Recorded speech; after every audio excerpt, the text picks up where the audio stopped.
So here's a guy I recently found, thanks to TikTok, James Austin, a comedian guy, does some Donald Trump impressions. Doesn't look like Donald Trump, but I thought he might be an INTJ. He's kind of got the big nose thing going on. A lot of times we'll see that clustering in the lead NIs. They'll have some kind of a nose issue or whatever. But then also it's like, what's fascinating is we'll see the kind of the Myers-Briggs of like INTPs and INTJs are like cousin types in Myers-Briggs, right? Let me just hold on here for a second. So it's like, but they're different functions. One's observer, one's a decider. Like INTP and INTJ couldn't be more opposite of each other when you actually get down to the 512 type, the functions and all the rest, right? But it's weird with the looks like game is you'll see like cousin type traits jump around. So it's like sometimes Shane and I will be walking and we'll see some Goobasaur on the street and we'll be like, I have no idea what type that guy is, but I bet you he's an introvert or has a lead introverted function, TI or NI, and I bet you he's N. Because they just have kind of a weird non-SE, non-cool guy gangly body. So it's weird that you'll see kind of these clusterings of like the Myers-Briggs types of sometimes the INTPs and INTJs will kind of look alike. And I guess that's what I'm processing is like I originally thought he was an INTJ, but then as I was doing the setups, which we'll play, I got quite a bit of clips here. We'll do the setup. Like the first clip I have, I'll play in a minute, where the guy's like asking him about like, it's an observer thing. I think the guy's an EP. He's like, hey, so LA and tell me about the traffic or some observer setup coming from an observer guy. And I'm like, okay, if this guy's an INTJ, oh man, you moved to fucking LA, you got just observer nightmare. And he's like, yeah, anyways, the people and the judgment. I'm like, what happened?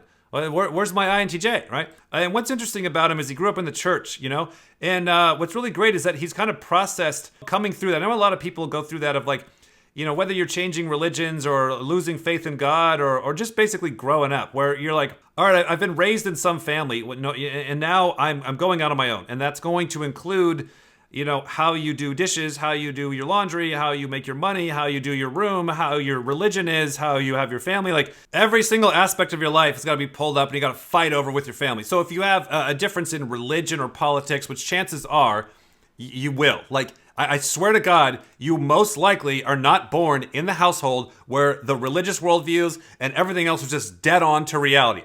I know it feels like that the first 20 years, but I bet you as you get to know the world, you're going to realize, man, I was born in a shithouse just like everybody else. I gotta take this whole thing apart and figure out what is reality. Unless you want to live like your fucking parents and your grandparents and your aunt and uncles, where it's just constant negativity, constant anxiety, constant depression, constant toxicity, and then them telling you got to go to church and you got to have a worldview like they do. We're like, okay, but wouldn't I then get the same results as you? And now you're causing a fucking fight because that's war. Because once you pull that card, right? Because you all feel that coming. You're like, but mom, but dad, all I want to say is I don't want to be like you. And you don't want to use that card yet, but eventually when it all blows up, that's the card you use. Then you blow up, then you get the hell out of there, right? Anyway, so he's kind of going through that. Let me just hit his type real quick. I do believe him to be an audio TINE, consume, play, blast, sleep, blast. If I was off anywhere, possibly double feminine, but I don't think so. I think he is audio, but whatever. You're gonna see TI. You're gonna see. Goddamn, you're not only gonna see TI, you're gonna see NE and FE. That's what's the most fascinating with him.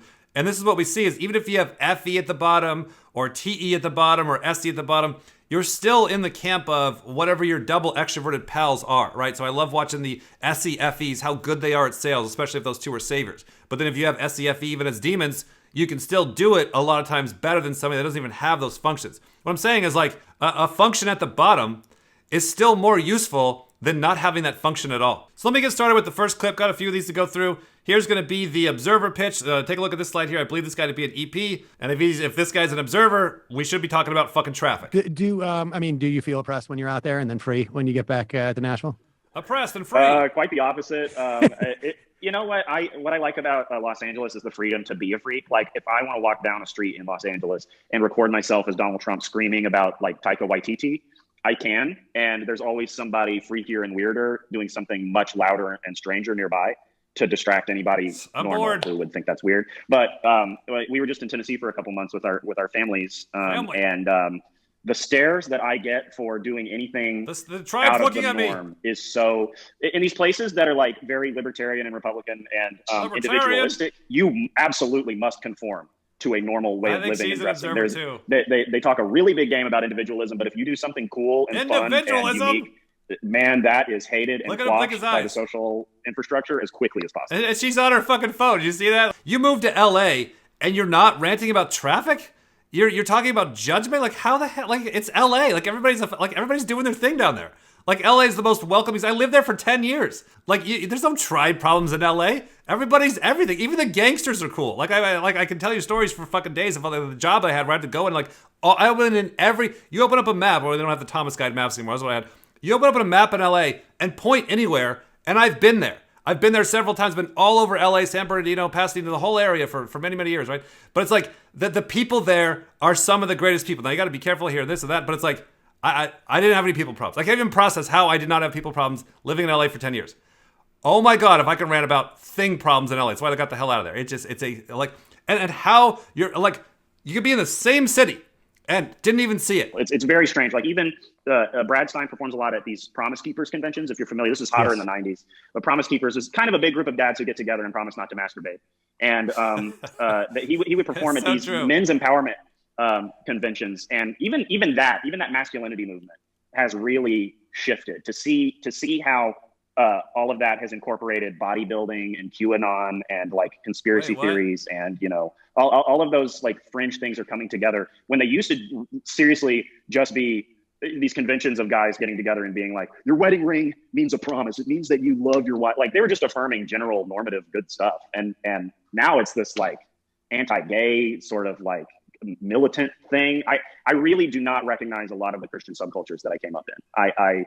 It feels really weird. I do a lot of material about how it feels really weird to interact in those Jesus spaces these days. A lot of people feel alienated from them. And everyone in my generation that came up in that world is like, can I still go to church? I don't agree with any of these people anymore. Like, on anything. Okay, so this is one of those things, like, if you don't have it, like, you're like, it makes sense once you hear it. So it's like, so I grew up in the same thing. Promise Keepers, in the church, evangelical, Baptist, non-denominational. Like, I was heavy in the church growing up, especially as I got older. I really took it on for myself, read the Bible many times, did teaching at church, all that kind of stuff. As much as I'm into personality, like, I did that in the Bible. Just, I was obsessed over the Bible study. Like, I got really, really good at it, right? Apologetics, theology, et cetera.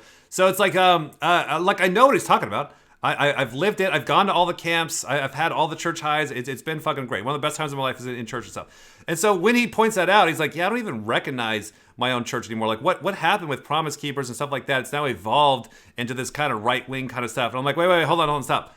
And so it's like, for me, when I'm typing somebody, a lot of times, like, you know what I'm talking about? Like, if somebody's DI or DE, it's like, you can get the sense of, like, if they're DE, the tribe is just like right there. If they're EJ, maybe that's way up there. Or maybe the tribe, we saw that with Samuel L. Jackson. Just slight leak outs of like, yeah, they, and if he wanted me to, and if he, like, is what? Or the DI, it's like, yeah, those idiots, the tribe is down here, right? And so I'm trying to take that, my own reference point of like, okay, I'm now a student in whatever it is that you're talking about. Like, I can feel myself going, whoa, hold on, slow down.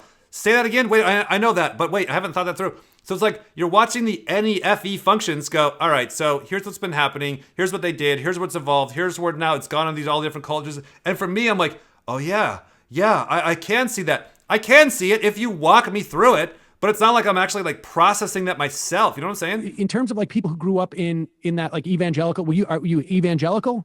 See, stuff like born again and evangelical, we never used any words like that. I wouldn't even know if we were. When I think of the word evangelical, I think of Baptists. I grew up in what's called the Church of the Nazarene, which is very different from Baptists.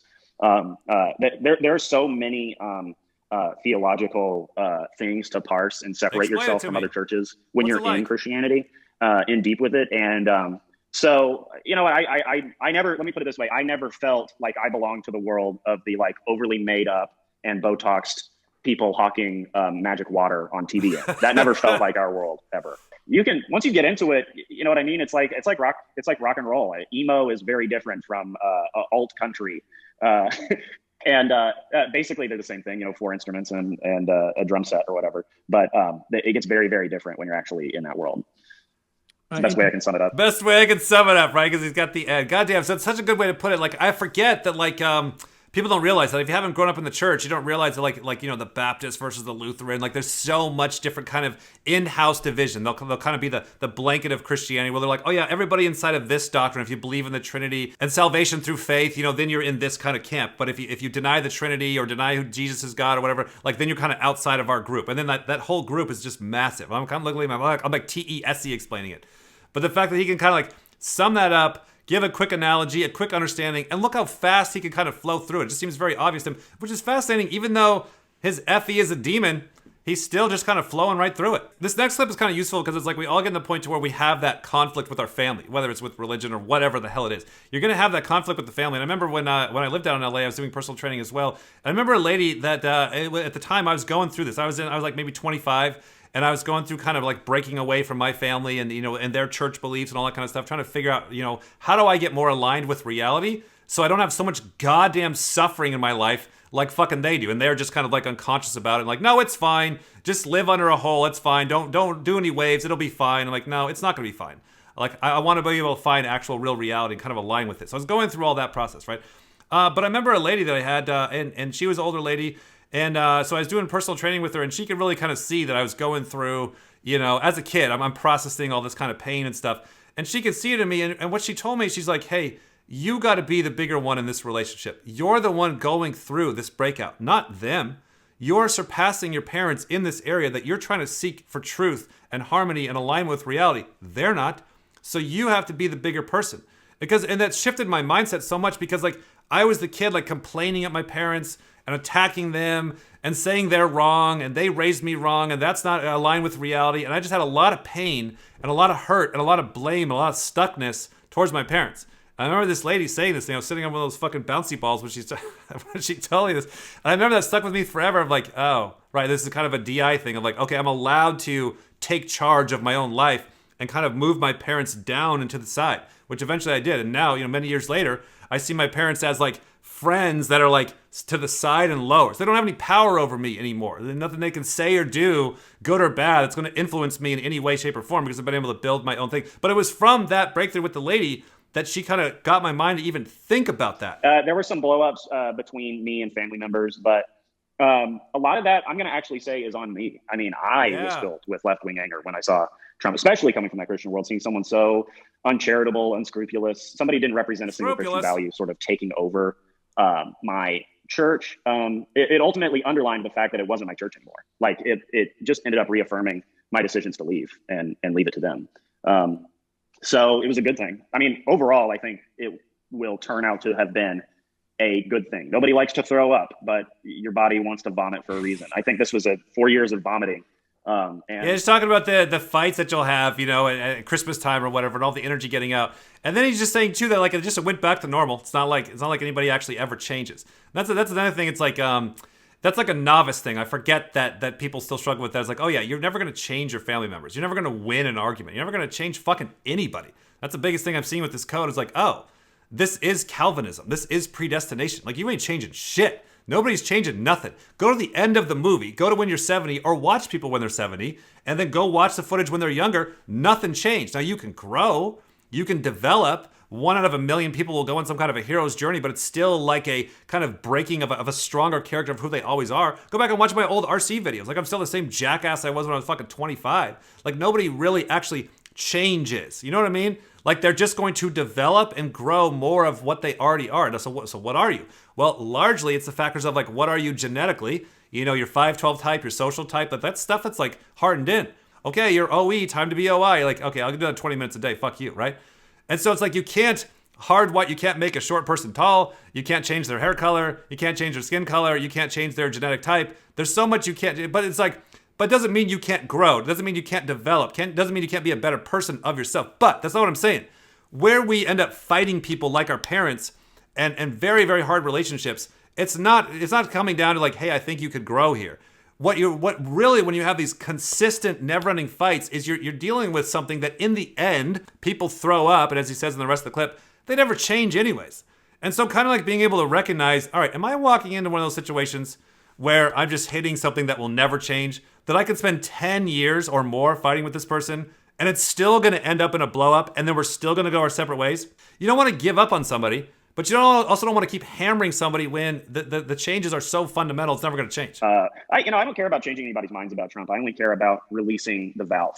What you were kind of talking about, like, what's the duty of a comedian? Should we talk about politics or should we not? Ultimately, we just got to be true to ourselves, right? And right. If we're more political than we were a few years ago and we're being authentic, comedy should come out of that. If we're being inauthentic, being preachy, didactic, pedantic, comedy starts to be obscured by, I think, by putting on a front. But if we're speaking from the heart and being ourselves, that should connect with audiences. I think that's what I found with Trump was being authentic. I thought he was ridiculous. But when I just started playing him as ridiculous instead of someone I hated, it became really fun for me and for audiences, I think.